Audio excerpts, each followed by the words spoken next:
Latin America is a very rich continent, much richer than the USA. But because they have got wonderful leaders like the ones of Africa here, wonderful, I think they are wonderful. Wonderful by doing nothing. Latin America is now so, they have everything, all the natural resources, the forests, the rivers, the Amazon, the biggest river in the world, they are all in South America. But they're very miserable. Why? Because of leaders like the ones I see around here in Africa. Leaders unto death and darkness, who don't know what the people need, but they want power. They are there. Latin America is rich in presidents, rich. President 1, 2, 3, 4, 20, 40. But poor in everything else. Nearby USA doesn't have the same resources like the South America, but very rich. Why? The market, the market. If I am in New York, I produce a product, it can be sold all the way to California. How will I fail to succeed? But in Latin America, how can I succeed? I am in a small country called El Salvador. There is excellence there. There is another excellence in Uruguay, 2 million people. There's another excellence, I don't know where. Excellence is, rich in excellences, but poor in everything else. So the market. Market of East Africa, market of Africa. You, the political class, will be talking about this with the other fellows in Kenya, the other children who are rioting in Kenya, Gen Z. What are you rioting for? I don't know what. This one has stolen some money, this one. There are people who stole people from Africa, who stole not only money, but people. They are now the richest people in the world who are taking slaves from Africa. Yes, stealing is a problem, but there are bigger problems. So this young, like that group, the Gen Z, when I was a Gen Z, that group, I was in Mozambique. When I was in 22, 23, I was in the liberated area of Mozambique. Now here, what are you, the young people, doing? So that's why our point number 7 is market. Number 8 is the political, the integration. That one I have not talked so much about, but it is there in the manifesto. So these are the 7 contributions of the NRM to Uganda. Contribution, but also plans. So some of them are continuing. Thank you so much, Your Excellency, for that good explanation. Now, Your Excellency, on Abar or wealth, it is so traditionally cattle keepers. Recently, with your engagement with TESO leaders, you pledged to restore cattle, at least 5 per household. Now the question is, Your Excellency, when will that be? And we're discussing it in the government. I have informed the government that the people have supported my idea, so the government will now plan like the government plans money, budget, and all that. But I'm glad that at the community level and at my level we have agreed we are now going to involve the whole government.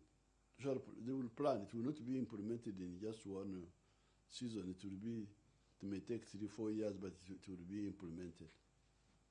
Okay, for the whole region, and maybe for all the 5 cattle, or it will be in installment manner? 5 cattle at once? Or? No, it can be in installment, because because you see the homesteads, Lango, Acholi, Teso, there are more than 1 million households. 500K, 650K. 2 shops, 2 prices. On Gigi, all prices in place. Why stress offline? Buy, sell, use. Gigi. Teso is like 400,000 something, homesteads, Lango, something like that. Actually, they're about like 1.5 million households. So if you say 5 cows times 1.5 million, that's like 6-7 million cows. That's quite a bit of money. It can't be done at a go. They will plan, the government will plan now. We have accepted it. If we had started like 10 years ago, we would have finished by now. So the important thing is to agree, as we seem to have done now, and move forward. The rest is the details. Well, thank you so much, Your Excellency. Your Excellency, you'll realize that in your campaigning tour throughout Teso, there has been a problem with the flag bearers that you are endorsing against those NRM leaning independence.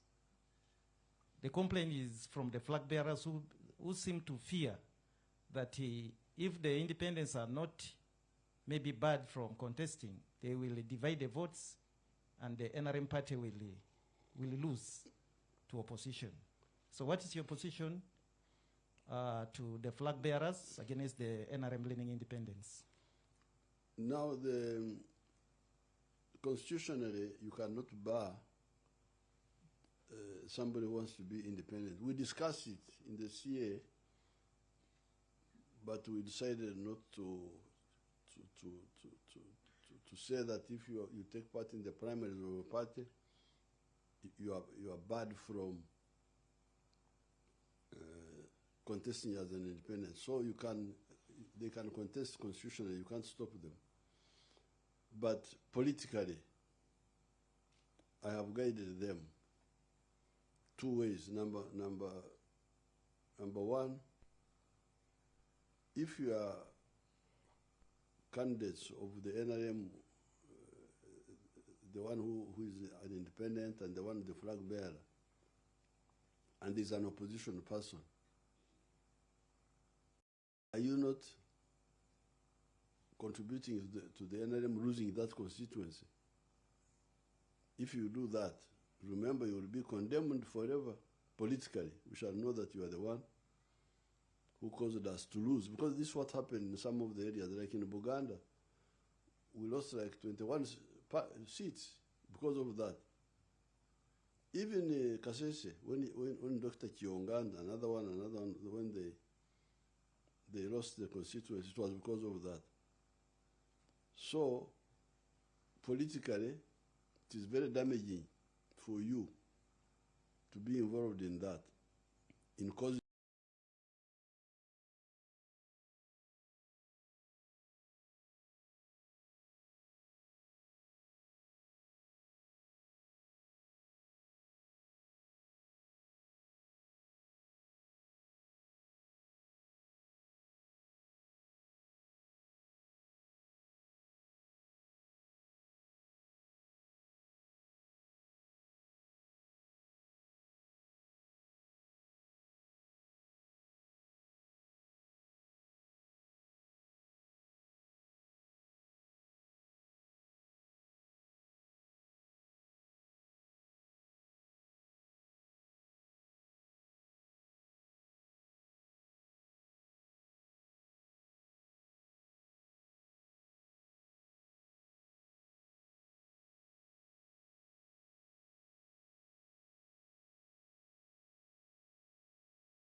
NRM to lose that constituency because of your selfishness.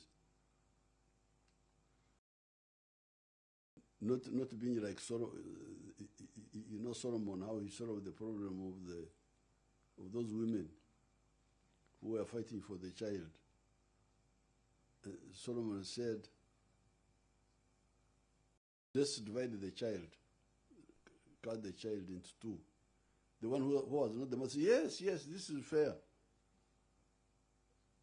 And then the real mother said, Let the other person take it. Take the child. And Solomon said, this is the real mother now. So why don't you be like Solomon? Like the other woman of the Solomon. Rather than NRM losing that consistency, why don't you say, because that's what I used to do myself. I had been fighting Amin for 8 years. When Amin was about to collapse, people who were doing nothing, you all gathered to share jobs. At Moshi conference, they all came, they took all the positions. They created 28 groups. Each one was given 2 seats. That's 56. Something called the National Consultative Council.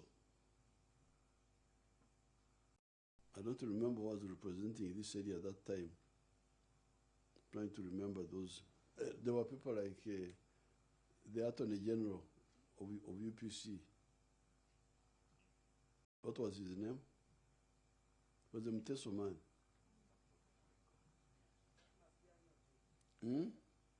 Is it Museveni? It was from Serere area, from Ngora area. Ariko, Stephen Ariko, the father of Ariko Herbert. Stephen Ariko. These were Okay. This was the group now. Okay. They gave me only 2 seats out of 56, and yet I had the biggest army. So I couldn't even be one of the 2. When they gave me 2 seats, I appointed Kategaya and Father